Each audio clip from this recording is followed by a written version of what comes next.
Hey, this is the franchise Shane Douglas, ECW's original World Heavyweight Champion. Right now, you're watching the #1 wrestling podcast on all of Long Island, Monty and the Pharaoh. Monty and the Pharaoh.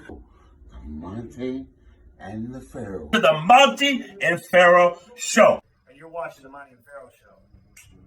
Monty and the Pharaoh. With Monty and the Pharaoh. Monty and the Pharaoh. Monty and the Pharaoh. Monty and the Pharaoh. Monty and the Pharaoh.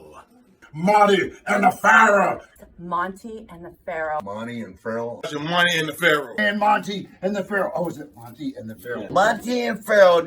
The Monty and the Pharaoh Show. Monty and the Pharaoh. To the Monty and the Pharaoh Show. And it's Monty and the Pharaoh, baby. Watching Monty and the Pharaoh. With Monty and the Pharaoh. Monty and the Pharaoh. Oh, what a rush. We've got the future Hall of Famer, that rocker, Marty Jannetty, MJ in the house, and I'm sitting here with two more future Hall of Famers, Monty and the Pharaoh. We're doing that stuff and we gonna rock it.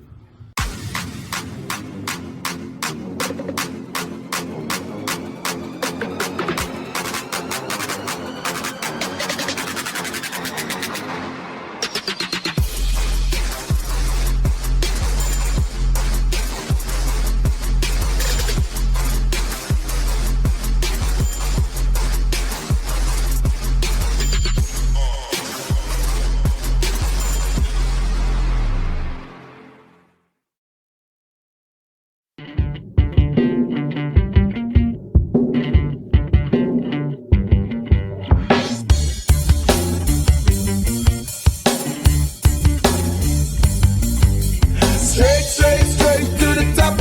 We're living this life, not just dreaming it, we're doing it for real. Straight to the top. Working hard every day just to live out that tower.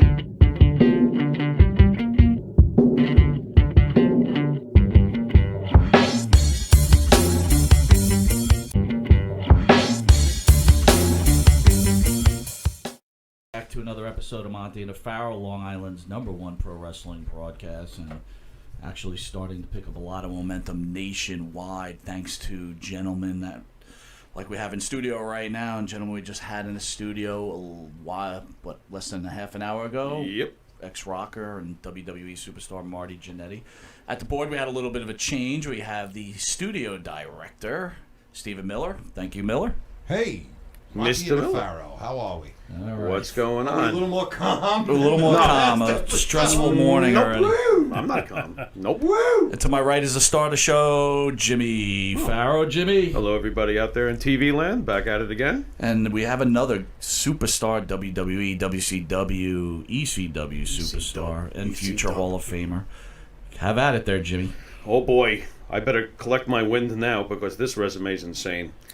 Ladies and gentlemen, our guest today, born Troy Allen Martin, November 21st, 1964, American professional wrestler and promoter, better known by the ring name Shane Douglas. He is best known for his tenures in ECW, World Championship Wrestling, World Wrestling Federation, and also TNA, where he worked as a wrestler and a manager. He was born in New Brighton, Pennsylvania. His residence is currently in Pittsburgh, Pennsylvania, alongside, I think, the great Dominic DeNucci. Yes. I might be right about that. Okay. 2 children. Wow, 2 kids. Excellent. Professional wrestling career. What? Like you're surprised. Yeah, well, I didn't know. I'm learning now. Okay. Professional wrestling career, known in multiple ring names over the course of his career. Of course, predominantly Shane Douglas, but Dean Douglas. This is interesting. Mike Kelly, the franchise, of course. Troy Martin, Troy Orndorff. Ooh, I'd like to ask about that a little later. Okay, build height 6'1", weight 244. Trained by Dominic DeNucci. The championships, I'll probably be here all day, but let's see what we got. American Pro Wrestling Alliance World Heavyweight Champion, Atlantic Terror Championship Wrestling Championship 1 time, Big Time Wrestling Champion 2 times, Blue Water Championship Wrestling Championship 1 time, Border City Wrestling Championship Heavyweight Champion 1 time, Boasted Knuckle Pro Wrestling Championship Roasted Knuckle Pro Wrestling Championship one time. Okay, and then we get to ECW, where, of course, this is where I fell in love with the franchise. I thought he was the greatest. ECW World Heavyweight Champion 4 times, World Television Champion 2 times, NWA World Heavyweight Champion, NWA World Title Tournament, Hardcore Hall of Fame, Class of 2014. Oh, my God, man. Major League Wrestling World Heavyweight Championship 1 time. This is insane. What else we got here? H2O Wrestling Hardcore Hustle Organization Heavyweight Championship, International Wrestling Association Heavyweight Championship, North American Wrestling Alliance Heavyweight Championship, Pro Championship, PCW Heavyweight Champion. Mike, this is ridiculous. Show's over. It kind of is. It kind of is.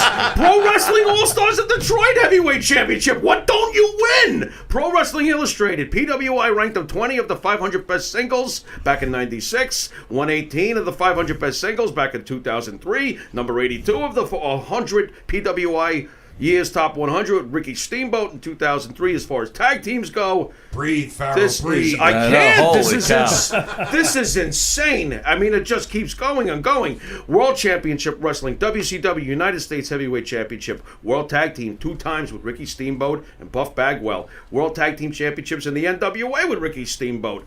World Tag Team Title Tournament with Buff Bagwell. He's even getting Buff Bagwell a rub. What's going on here? Yeah, that's for sure. Right? Oh my God. Okay, and of course, World Wrestling Federation, where we got a blink of the Intercontinental Championship, the former Intercontinental Champion. Ladies and gentlemen, this is the ECW legend, the franchise, Shane freaking Douglas. All right, Oh my God, I'm exhausted, bro. You know, in addition to all those things, There was more. I ran out of air. I'm I sorry. was also a Cub Scout. So, yeah, All right, you're definitely. Wow.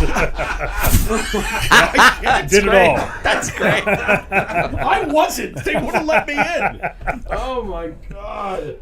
Wait a minute. I think I read here he cured cancer. Yeah. Are you serious? Did he? He discovered America. Discovered America. Just the eastern part. Just the eastern part. The western part was Is he somebody else. responsible for He Sasha- settled in Pittsburgh. Is he responsible for Sasha Banks' tush? If Because we're big fans on this show. you were I'm a big sorry. fan. Yeah, Disclaimer, you know. Hey, Mike, what do you got for him, man? I need All right, Shane. So after all that, how does this even start? How do you decide, hey, man, I want to be a pro wrestler? it's funny because I had never really planned on being a pro wrestler. I mean, when Mick Foley and I were training at Dominic's school, I had met Dominic whenever I was in 8th grade. My friends and I had built a backyard wrestling ring because we had seen a kid that had gotten his picture in Pro Wrestling Illustrated. And it was a really crappy looking ring. And we thought, we can do better than that. So we did. We went and collected up this stuff, built this really nice looking ring. And after a few weeks of messing around in it, didn't know what else to do with it. And back then, they used to have the Labor Day telethon for Jerry Lewis, for the Muscular Dystrophy Association. And they used to ask the kids to put on like backyard carnivals to raise $10-15 to send in. So I said, let's do a backyard wrestling show. So we were the original backyard wrestlers. Started this show, we promoted it. We ended up drawing about $250 worth that we ended up sending in. But the reason for that was the woman, and I always like to make sure I mention her, she's long since passed away, but her name was Angeline Paparella. She was the local chairwoman of the Muscular Dystrophy Association chapter in my hometown. And when we went to meet with her, she had been a nurse who had contracted adult onset muscular dystrophy and was completely immobile except for a few fingers. And to see how courageously that woman fought with just those fingers, it was, I mean, I get goosebumps even like when I think about her because she was such a courageous woman. And she called me up one day and she said, there's a wrestler that lives locally. It's an Italian guy. Well, we knew Bruno, right? And I said, Bruno Sammartino? And she said, no, it's not Bruno. And she fumbled around with the names. She said, it's something like Dean and Nani Dominuni. I said, Dominic DiNucci? He and Bravo were the world tag champs. No, Kevin and Scott and Hunter were in Germany with us. Shawn was back here. And, pretty uneventful tour. Everything went well. And we come back. Shawn and I had already been told that we had to be in Regina, Manitoba, the week of, like that Tuesday before the In Your House, because it would be me, him, and Vince. Vince wanted to go over and create a, finish for this, and that's what he told us, that there was going to be a repeat of the Rude Ultimate Warrior angle. And while we're in Germany, we get the report that Shawn's been attacked by beaten up by like I forget 40. Yeah, it was like 40 U.S. 45. Army soldiers. Yeah, something like ridiculous. 3 angry Boy Scouts? Yeah, That's what it ended up being. But go ahead. through that lens, right? And so when I got back, Davey Boy called me, and I was home for maybe a day or two, and Davey Boy called. I can't remember if he called before J.J. Dillon. At any rate, Davey Boy calls and he said, I just want to let you know, Shawn's been talking shit on you while you were in Germany. I said, what's he been saying? He said, he's been telling everybody he's going to embarrass you on the pay-per-view. And I laughed. I said, I'd love to see him try. I'll stretch his ass on the pay-per-view. And at this point, did you have any problems with Shawn at all? No. So this is out of the blue. Other than the money being the shits and, the couple little things you can see, but it was nothing at that point yet targeted directly at me that I saw or heard. Right. And so I tell Davey that, and the very next day, I think it was the next day, the JJ called and said, you're not needed in Regina on Tuesday now.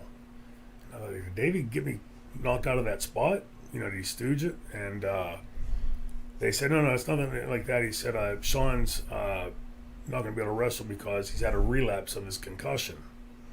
Well, again, I was accepted to medical school. I know you don't relapse a concussion unless you get hit in the head again. I said, well, how the hell did he get hit in the head again? So, well, he didn't get hit in the head again. He just had a relapse. And I went, okay, now this is all starting to line up. The old concussion relapse. He forgot to mention that his physicians were Dr. Howard, Dr. Fine, Dr. Howard, but that's a whole other story. So the night before the In Your House, God. I flew in last with Jim Cornette. We were on the very last flight into Regina. I get to the hotel. I'm rooming with Dustin. And I get into the room, there's a note on my bed, everybody's down in the bar. So I put my stuff away, went down to the bar, and as I walk in, the bar is packed with fans. I see over the top of the crowd somebody going like this. So I look, and it's Scott Hall waving me over. Right. I'm thinking, that's okay. Because one thing about Scott was, when he was drinking, like, boy, Hey, loose Shane. lips would sing Ever and shit, right? So I went over and he's holding the seat for me, and he says, hey, Shane, Shawn can't wrestle tomorrow. And he's going, through the whole thing. And he said, I just want to say congratulations. I said, for what? He said, well, you didn't hear from me, but you're getting the belt tomorrow. And where I come from in the business, the way I was taught, why this guy knows anything outside of me, Vince, and Shawn don't work. It doesn't work in my world. But I knew that he's, there's something going on here now. So now I'm keeping my eyes and ears open. Are they're the Click right now? Are they known as the Click already? Yes. Okay. And I don't know if the name had stuck But at that time. it's forming. It's forming, and they were, at least there were certain people in the dressing room. Not everybody was calling them the Click. They're not hugging at the Garden yet, ruining everything. Go on. Oh. So the next day I pull into the parking lot to go in, and Shawn pulls in right next to me. Now, remember, we'd heard just not like a week or so ago, he's been brutally attacked by this platoon of soldiers. And he gets out of the car and he looks, there's not a scratch on him. He looks perfectly normal. His toenails are flossed. Yeah, I mean, He's got sparkly little teeth. sparkle off his tooth and he smiled. So we walk in and He's in a bathrobe. And Hey, Shane, the wanna go dressing tan? room, the locker room was this way, and the makeup room was this way. So we walk in, and I said something to him, walking in. I said, tough night in Rochester. Oh yeah. And he walks into the makeup room. That was great. He walks into the makeup room, and I go into the dressing room, and I drop my stuff, and I'm going to get something to eat. And we almost like on cue. He's come out of the makeup room. Now he's got a contact lens in and bruised up. Oh, get done. Yeah. And I said, boy, those makeup girls must be tough, huh? Yeah. Snaps his gun again, Oh, yeah. So I'm down greatest in imitation catering, ever. and I get somebody, I forget who it was, Blackjack or somebody came and said, Vince wants to talk to you. So I go and find Vince. And what was odd was when I walked in, I had never seen this before, but I walk in and the dressing room is all dark. He's got the Regina. Is there like one light bulb swinging in Yeah, the middle? there was one say like, have you ever been in your gymnasium after the school's closed? Yeah. There's like one light in the locker room that's on. You've been summoned. Yeah. So I Okay. walk in and his desk is right in the middle of the thing under this. And he sits down and tells me to sit down. We sit down and start talking. He starts explaining to me why Shawn can't wrestle and but he really loves this and he really loves that. And he's going on and on. He goes, so at that point, Shawn's going to come out and he's going to forfeit the title to you. And I went, oh, please don't do that. He goes, why not? Make sure like, real seriously, why not? Weak. He said, I've heard every wrestling champion since I was a kid say, you'd have to pry this belt from my cold, dead fingers. I'll spill your blood. I'll rip your head off to take this belt off me. And let's get a little bump on the head, then I'll just hand it to you. Right. I said, I'm sure he can do a super kick. Have him super kick me and beat me, but don't do that. He goes, no, we're committed to that. And this talk is going on for like 45 minutes. He and I sitting across the desk, Going back and forth. talking back and forth. And he says, yeah, and he's going to, you come out there, you do one of those promos you're so famous for, and he'll come out and you take that belt off of him. And he said, and at that point, I'm looking at him, I'm like, what's going on with his hand? So What's he pointing towards? So I start to slowly follow his hand, and I look over, and Scott Hall's sitting over in a goddamn locker, Hey, yo. listening to the whole conversation. What the hell? So they give you the Intercontinental strap. With growing up, the Intercontinental strap meant everything. Well, that was to this like, company, back right? in that era. That was like the workers' belt. Yeah, that was Like the number 2, right? was And that good- was the real guy. Well, that's the guy who can work with anybody. And then the big belt was like if you're an attraction. Yeah. So we had Tito Santana, Greg Valentine, great Intercontinental champions. Right. However, we did have Shane Douglas, who was an Intercontinental champion. And Right. He kind of tells a story Dean on our show Douglas. that you really dicked him over Well, in Canada. They came to me. I worked in a tag match against the Smoking Guns with Kid and rocked it. And then because Shawn got beat up in some club, he couldn't work with Shane. Did he really get beat up? Yeah, bit bad. Really? And nobody helped him. Like, I think Davey Were you Boy and there? some guys were there. No, I was in a different town. Okay. I think I was in Europe with Kev. Okay. And Who was he with? That they were just standing I don't around know. going kick him again? They got stuck in the car. They got or stuck whatever. in the car. Yeah, whatever. Okay. something All right. happened. All right. All right, so bring us back to Canada. They're going to give Shane the title. Well, they give it to Shane, and then I think Gorilla orders him to defend it against me, and they put it on me. But hold it. But he thinks I'm back there politicking for it, bro. I've already had it a couple times. Sometimes you reach a point where you don't need the belt. You become more over than the belt. Give the belt to somebody to establish But him. he kind of tells a story that you're sitting at a bar with him, I guess, and you say, hey, man, they're going to give you the strap. And he's all excited, but he's kind of doesn't understand why they told you he's getting it. He gets called into this dark room. Vince has like one light hanging over his head and starts talking about giving the belt. And then he goes, after you win the belt, you're going to lose it 10 minutes later. And then the light comes on and you're sitting in the corner. Doesn't this sound like a great promo? Staring Come on, at him. It at least sounds like a good promo. Yeah, it's a good story. I don't have any memory of that. But I mean, Sounds like a good promo, though. Hey, yo, here's my fling. side of the story. Is Shane Douglas came in with a reputation as being great. Like, I was going to get him over, and he was going to rewrite wrestling history working with Shawn Michaels. Except he's little, but he's slow, and he's heavy, and he's not that athletic, and he's not that good a talker. That Dean gimmick wasn't his fault. That was put on him, but that was horrible. Yeah. I mean, I think, he was given the opportunity. He didn't deliver the goods, and he's bitter about it. But, I mean, I don't care. I never got along with him. I mean, it ain't show friends, it's show business, We're never going to have dinner together. We're never going to travel together. It doesn't matter to me. Well, obviously. Scott Hall was in here once with us, and he did give us a kick-ass interview, but quite honestly, personally, afterwards, I wasn't too thrilled. I was like, what's this guy's problem? Anyway, he had some not-so-great words about you in response to your story about what went down with that Intercontinental thing. To sum it up, basically, he was like, for a guy who has a lot to say, he wasn't a great talker, and he was small, he's this, that, and the other thing. Do you have any rebuttal? First of all, I don't get the small thing. I understand. No, I don't get any. He's a great talker, too. What are we talking about? I understand. in the business. I'm very... I understand Hall is a tall guy. Yeah. But at no time, I was a little taken aback. Like, this is not a small guy. This is a big guy. This is like a guy you don't want to fuck with or fight with, right? Yeah. So... Yeah, so... The problem was I sensed a huge amount of disrespect, and coming from a fan who knows what he's looking at for almost 45 years now, how dare you, first of all, but any rebuttal to Mr. Hall? My rebuttal to it is my career speaks for itself. I came into the business when my dad, my uncle, my brother wasn't a booker. I had no family in the business. I was taught to go out there and do it in the ring. Right. I worked my ass off to learn my craft. Because you had to. I said earlier, if I hadn't, I'd have been out the back door and some other kid would have been in that spot. But I've always loved professional wrestling since I was 6, 7 years old and first started watching studio wrestling in Pittsburgh with Bruno and Bill Cardill and Dominic and Haystacks and Jumpin' Johnny DeFazio and the Valiant Brothers and all the great The Wolfman? The Wolfman, all those guys, right? Out the Wolfman. Yes. I love the Wolfman. The big X on the screen. But I wanted to be able to do what those guys did. And then later, as I was coming up in the business, you see it taken to a whole new level, like, no pun intended, but the business on steroids, right? You see Randy Macho Man Savage, this colorful, larger-than-life, incredible talent. And you think in the back of your head someplace, I'd like to try to be like that, but you never were pretentious enough to believe that you could be. And then, something just clicks. Steve Austin and I, when I was doing his podcast, we hadn't spoken in years, and he asked me before we went on the air, how long did it take before you felt comfortable in the ring? And I thought about it, and I said, well, about 7 years.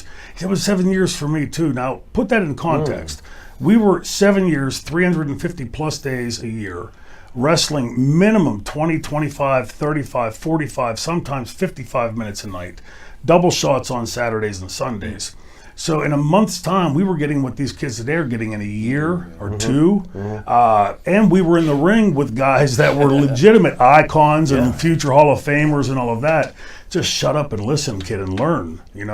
I just wanted to learn my craft. And so my rebuttal to Scott would be, by the way, we've buried the hatchet about as much as we're probably going to bury the hatchet.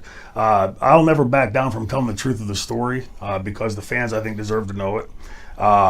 If there's, I've heard, Shawn say, well, he wasn't very good. Well, Shawn says that, and look, I've said it a million times. Shawn is, if not he's one of the great all-time in-ring workers. Measuring stick for sure. Absolutely. But if I can go and have a great match with Sandman in ECW, with Mikey Whipwreck in ECW, PJ in ECW. All different approaches. And what he says it is because he's got this big thing that him and Flair, he's better than Flair. And all that kind of. One thing about Flair, and people know my differences with Flair, Flair could make a broomstick look great, right? Good. And so if you can't take that guy in ECW that has that gift of gab and can work in the ring with all these different styles, and you can't have a good match with that guy, then there's clearly a problem on one side of the equation.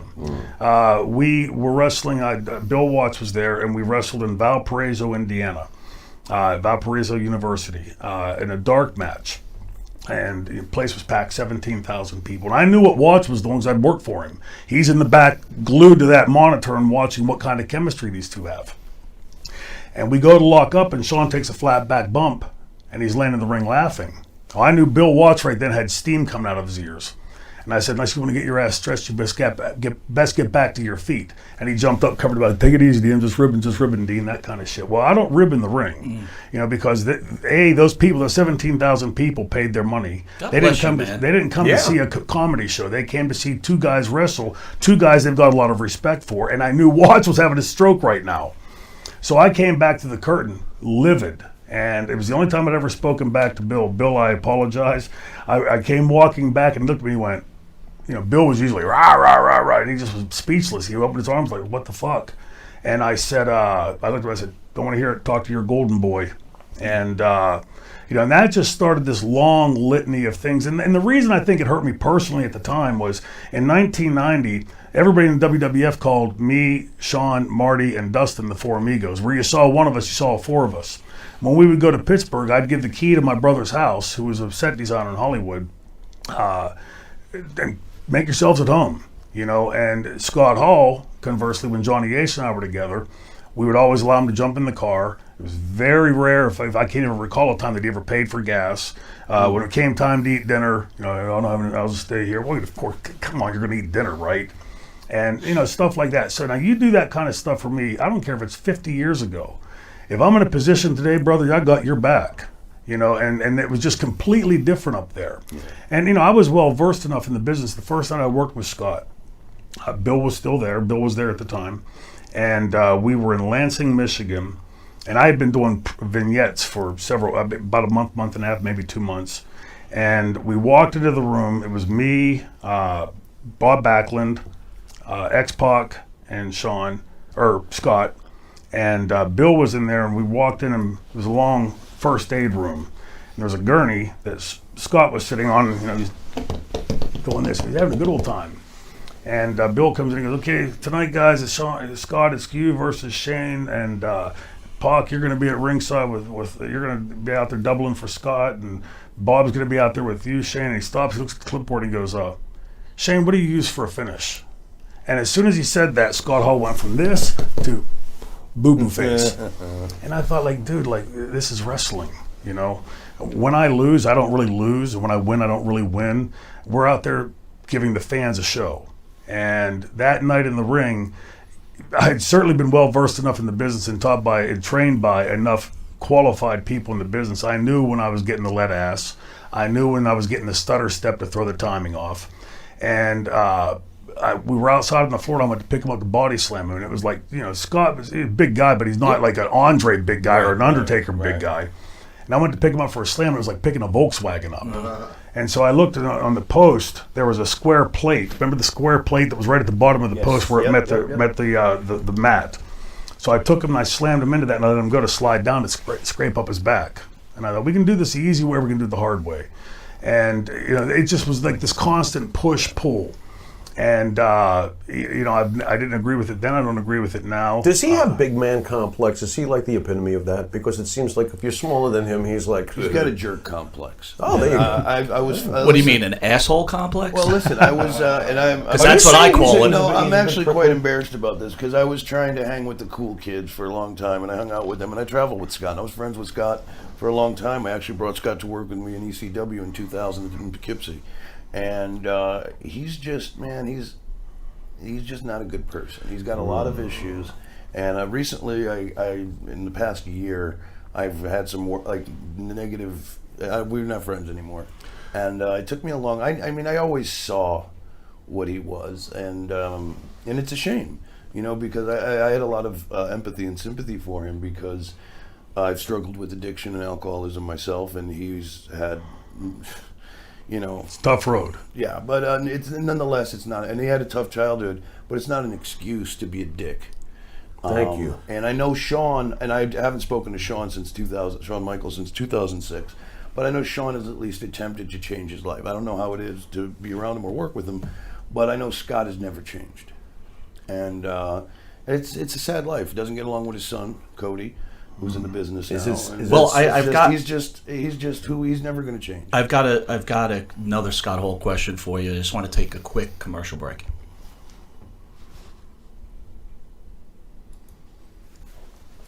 Excuse me.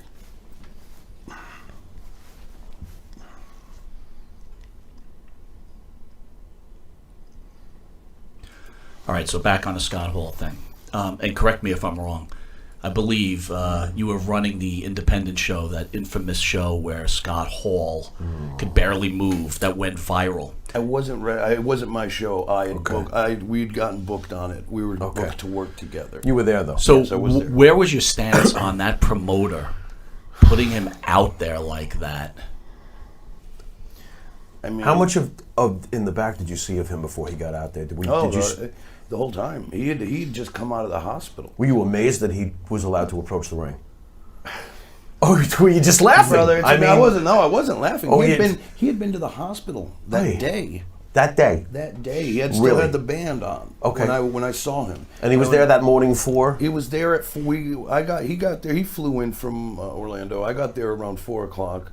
And he was already, I guess he'd gone to the hospital to get medication. And he was already in the hole. And I mean, obviously it was irresponsible of the promoter to let, it was an embarrassment. I was out there trying to pull it off too. I mean, I was messed up, but I was trying to, I guess I was just as guilty, but I guess, it was very irresponsible. You don't let somebody go out there like that. But at the end of the day too, what do you tell the people? I mean, this is a small independent promotion that probably paid a ton of money to get him in there, and he's going to get paid no matter what. I guess. I don't know. It was just a sticky situation. Oh, I'm sure he was getting paid no matter what. But they should have at least. I don't know what you do in that situation, brother. Wow. Because then you have to refund money.